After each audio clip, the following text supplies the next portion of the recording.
দুই বন্ধু একদিন জঙ্গলের মধ্যে ঘুরতে বেরিয়েছে। ঘুরতে ঘুরতে দূর থেকে দেখে একটা ভাল্লুক দৌড়ে আসছে। ওইটা না দেখে ওদের মধ্যে একজন গাছে চড়তে পারতো, সে তত্তর করে গাছে চড়ে উঠল। আর আরেক বন্ধু, সে গাছে চড়তে পারতো না।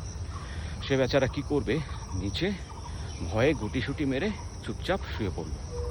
সে ভাবলো যে ভাল্লুকটা হয়তো আমাকে খাবে না, মরার মতো ভান করে থাকলে, কারণ সে আগে জানতো, যে শুনেছিল কোনো একটা জায়গায় যে ভাল্লুক মরা মানুষকে খায় না। তো যথারীতি ওইভাবে থাকলো। খানিকক্ষণ পর ভাল্লুকটা আসলো। এসে যে বন্ধুটা নিচে মাটিতে শুয়েছিল মরার মতো ভান করে, তাকে খানিকটা শুকলো, কানের কাছে মুখ নিয়ে গিয়ে শুকটোকে ও আবার হাঁটা শুরু করলো।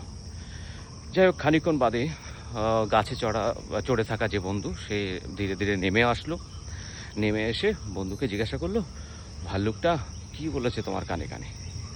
তো বন্ধুটা বলল যে বন্ধুত্ব করার আগে বিবেচনা করে নিও কে তোমার প্রকৃত বন্ধু।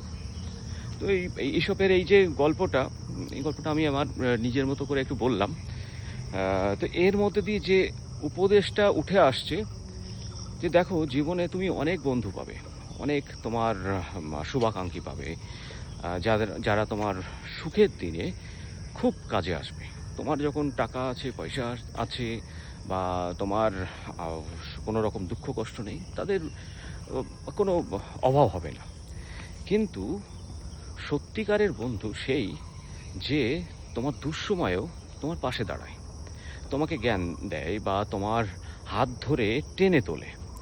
তো এই যে গল্পটা, এই গল্পটার মধ্যে দিয়ে এছাড়াও আরও অনেক কিছু নৈতিকতা হয়তো ফুটে উঠেছে, যেগুলো আপনারা গল্প শুনে কমেন্টে জানাবেন কেমন লাগলো।